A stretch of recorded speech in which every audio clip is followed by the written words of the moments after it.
नमस्कार विद्यार्थी मित्रांनो, इयत्ता 6वीच्या ऑनलाईन क्लासमध्ये तुमचे परत एकदा मनापासून स्वागत आहे. मुलांनो, तुम्ही अनेक कथा, गोष्टी ऐकल्या असतील. हितोपदेश, परीकथा अशा अनेक गोष्टी तुम्ही ऐकल्या असतील. तर आज आपण सुद्धा एक सुंदर कथा जाणून घेणार आहोत. त्यामध्ये आपल्याला राज्यामधील प्रधानाचे चातुर्य जाणून घ्यायचे आहे. तर आज आपण अभ्यासणार आहोत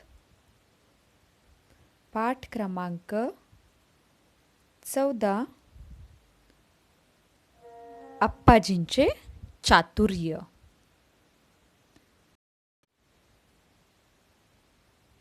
हा धडा आज आपण अभ्यासणार आहोत. या पाठाचे लेखक आहेत विलास गीते.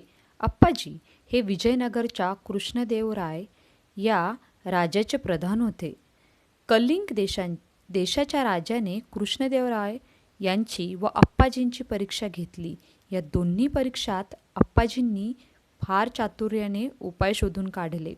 अप्पाजींच्या चातुर्याचा गौरव लेखकाने मनोरंजक शब्दात कथन केला आहे. तर बघूयात आपण अप्पाजींचे चातुर्य. आधी आपण पाठाचे वाचन करूया व त्याचसोबत स्पष्टीकरणसुद्धा बघूयात. खूप जुनी गोष्ट. विजयनगरमध्ये तेव्हा कृष्णदेवराय राज्य करत होते.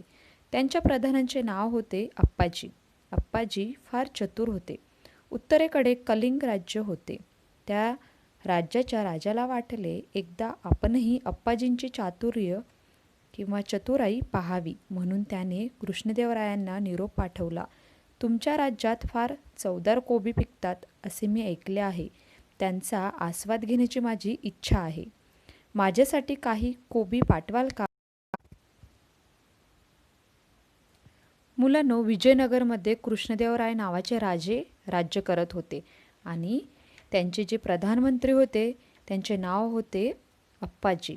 आणि ते फार चतुर म्हणजेच हुशार, बुद्धिमान होते. आणि उत्तरेकडे जे कलिंग राज्य होते त्या राज्यातील राजाला वाटले आपणही अप्पाजींची चतुराई म्हणजेच त्यांची हुशारी पाहावी, कारण त्यांचे चातुर्याविषयी सगळीकडे समजले होते. म्हणून त्यांनी कृष्णदेवरायांना निरोप पाठवला.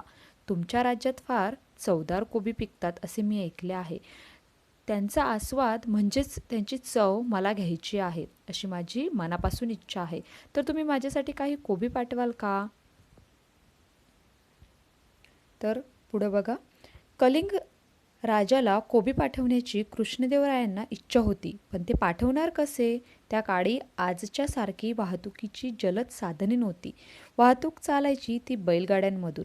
बैलगाड्या कलिंग राज्यात पोहोचायला 3 महिने लागत. आपण चांगली ताजी कोबी पाठवली तरी ती कलिंग राज्यात जाईपर्यंत कुजून जातील असे राजाला वाटले. आपली शंका त्यांनी अप्पाजींना सांगितली. अप्पाजी म्हणाले, त्यात काय अवघड आहे? एका बैलगाडीत गाडीवानाला बसण्यापुरती जागा सोडून बाकीच्या जागेत माती भरा. त्या मातीत कोबीचे बी पेरा. रोज कोबीच्या रोपांना पाणी देत पुढे जायला गाडीवानाला सांगा. गाडी कलिंग राज्यात पोचेपर्यंत कोबी तयार होतील. वा, किती छान युक्ती अप्पाजींनी सांगितली.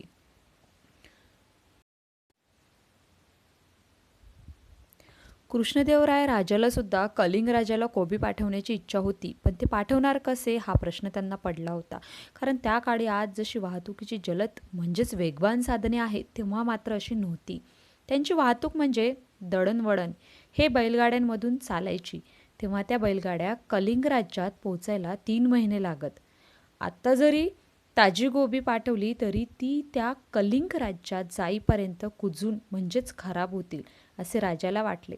आता राजाने त्यांच्या मनातील असलेली शंका अप्पाजींना सांगितली आणि त्यावर अप्पाजी म्हणाले की त्यात अवघड असे काहीच नाही. बघा, त्यांनी काय युक्ती सांगितली. त्यांनी सांगितले की एका बैलगाडीला गाडीवानाला बसण्यापुरती जागा सोडून बाकीच्या जागेत माती भरा आणि त्यामध्ये बी पेरा आणि रोज त्या कोबीच्या रोपांना पाणी द्यायला सांगा. आणि जोपर्यंत गाडी कलिंग राज्यात पोहोचेल तेव्हा कोबी तयार होईल. राजाने अप्पाजींच्या सांगण्याप्रमाणे एका गाडीत माती भरून त्यात कोबीच्या बिया पेरून ती कलिंग राजाकडे कलिंग राज्याकडे रवाना केली. गाडीवान प्रवासात रोज कोबींच्या रोपांना पाणी देत होता. 3 महिन्यांनी ती बैलगाडी कलिंग राज्यात पोहोचली. कलिंग राजाला ताजी गोबी मिळाली. त्याला आनंद वाटला. अप्पाजींचे कौतुकही वाटले. अप्पाजींची आणखी एक परीक्षा घ्यावी असे कलिंगच्या राजाला वाटले. त्याने एकसारख्या दिसणाऱ्या 3 मूर्ती मागवल्या व म्हणाले, या 3ही मूर्ती दिसायला सारख्या असल्या तरी त्यातली एक मूर्ती निकृष्ट आहे, दुसरी मध्यम दर्जाची आहे आणि तिसरी उत्कृष्ट आहे. या सारख्या दिसणाऱ्या 3 मूर्तींमधील उत्कृष्ट कोणती ते मला सांगा. जेव्हा अप्पाजींनी सांगितले त्याप्रमाणे एका गाडीत माती भरून त्यात कोबीच्या बिया पेरून ते कलिंग राज्याकडे रवाना केली. आणि तो जो गाडीवान होता तो सुद्धा कोबीच्या रोपांना काय करत होता तर पाणी देत होता. आणि जेव्हा 3 महिन्यांनी ती बैलगाडी त्या राज्यात पोहोचली व त्या राजाला ताजी कोबी मिळाली, त्याला आनंद वाटला व त्याचबरोबर अप्पाजींचे कौतुकही. आता त्या कलिंगच्या राजाला वाटले की अप्पाजी हे किती चतुर आहेत, त्यांची परीक्षा घ्यावी असे त्याला वाटले. म्हणजे आता इथे राजाने परत त्यांची एक परीक्षा घेण्याचे ठरवले. त्याने एक समान दिसणाऱ्या 3 मूर्ती मागवल्या व त्यांना सांगितले, या 3ही मूर्ती दिसायला सारख्याच आहेत, पण यातली एक मूर्ती निकृष्ट म्हणजेच हलक्या दर्जाची, दुसरी मध्यम व तिसरी उत्कृष्ट म्हणजेच उत्तम. आता या सारख्या 3 समान मूर्ती आहेत. आता त्यामधील उत्कृष्ट मूर्ती कोणती आहे ते तुम्ही मला आता सांगा. त्यांच्यामधील फरक इतर कोणालाही ओळखता येईना. अप्पाजी म्हणाले, मी सांगतो फरक. त्यांनी एक लवचिक तार घेतली. ती एका मूर्तीच्या कानात घातली. तेथून ती तार मूर्तीच्या तोंडातून बाहेर पडली. अप्पाजी म्हणाले, ही निकृष्ट मूर्ती. नंतर अप्पाजींनी ती तार दुसऱ्या मूर्तीच्या कानात घातली. ती तार त्या मूर्तीच्या दुसऱ्या कानातून बाहेर पडली. अप्पाजी म्हणाले, ही मध्यम दर्जाची मूर्ती. तिसऱ्या मूर्तीवरही अप्पाजींनी हाच प्रयोग केला. त्या मूर्तीच्या कानात घातलेली तार तिच्या तोंडातून वा दुसऱ्या कानातून कुठूनच बाहेर पडली नाही. अप्पाजी म्हणाले, ही उत्कृष्ट मूर्ती. आता मात्र अप्पाजींच्या चातुर्याची खरी परीक्षा होती. आता त्यांच्यामधील फरक इतर कोणालाही ओळखता येईना. त्यावर अप्पाजी म्हणाले की मी सांगतो त्या मूर्तींमधील फरक. नंतर त्यांनी एक लवचिक तार घेतली व त्यांनी एक लवचिक तार एका मूर्तीच्या कानात घातली. तेथून ती तार मूर्तीच्या तोंडातून बाहेर पडली. तेव्हा अप्पाजी म्हणाले, ही निकृष्ट मूर्ती आहे. नंतर अप्पाजींनी ती तार दुसऱ्या मूर्तीच्या कानात घातली तर ती तार मूर्तीच्या दुसऱ्या कानातून बाहेर पडली व त्यावर अप्पाजी म्हणाले, ही मध्यम दर्जाची मूर्ती आहे. व त्यानंतर तिसऱ्या मूर्तीवरही अप्पाजींनी हाच प्रयोग केला व त्या मूर्तीच्या कानात घातलेली तार तोंडातून वा कानातून कुठूनच बाहेर पडली नाही. त्यावर अप्पाजी म्हणाले की ही मूर्ती उत्कृष्ट दर्जाची आहे. अप्पाजींनी कलिंग राजाला त्याच्या प्रश्नाचे उत्तर दिले. आपण मागवलेल्या मूर्तींपैकी एका मूर्तीच्या कानात घातलेली तार तिच्या तोंडातून बाहेर पडली, ती निकृष्ट मूर्ती. एखादा माणूस ज्या अफवा ऐकतो त्याचा खरे खोटेपणा पडताळून न पाहता जर तो त्या दुसऱ्यांना सांगू लागला तर त्याचे व समाजाचेही हित होत नाही. या मूर्तीचा असा अर्थ होतो. दुसऱ्या मूर्तीच्या एका कानातून घातलेली तार त्या मूर्तीच्या दुसऱ्या कानातून बाहेर पडली, ही मध्यम प्रतीची मूर्ती. एखाद्या माणसाने अफवा ऐकली आणि ती दुसऱ्या कानाने सोडून दिली तर त्यात समाजाचे हितही होत नाही आणि नुकसानही होत नाही. हा दुसऱ्या मूर्तीचा अर्थ. तिसऱ्या मूर्तीच्या कानात घातलेली तार तेथेच अडून राहिली, ही तिसरी उत्कृष्ट मूर्ती.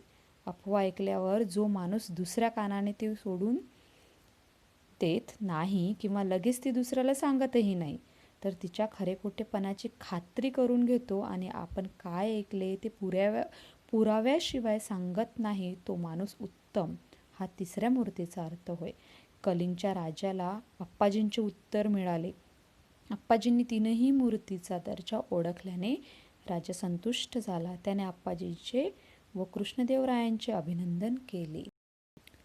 यावरून अप्पाजींनी कलिंग राजाला त्यांना हवे असणारे किंवा हव्या असणाऱ्या प्रश्नाचे उत्तर दिले. ज्या मूर्तीच्या कानात घातलेली तार तिच्या तोंडातून बाहेर पडली म्हणजे ती काय झाली, निकृष्ट मूर्ती.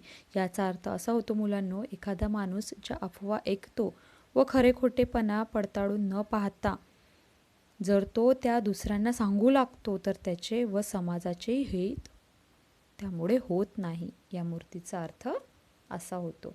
तर दुसऱ्या मूर्तीच्या एका कानातून तार त्या मूर्तीच्या दुसऱ्या कानातून बाहेर पडली तर ती काय झाली, मध्यम प्रतीची मूर्ती.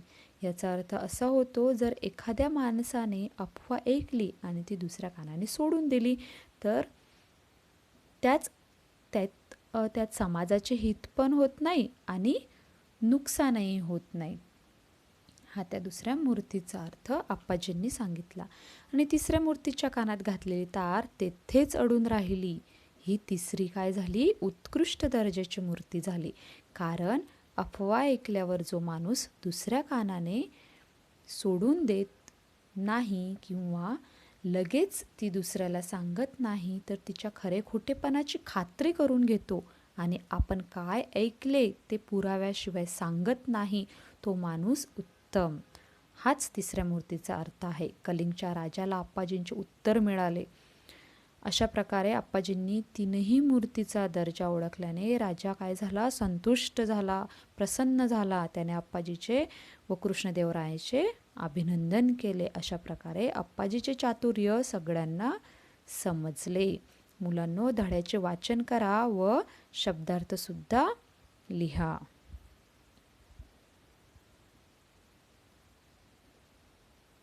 धन्यवाद.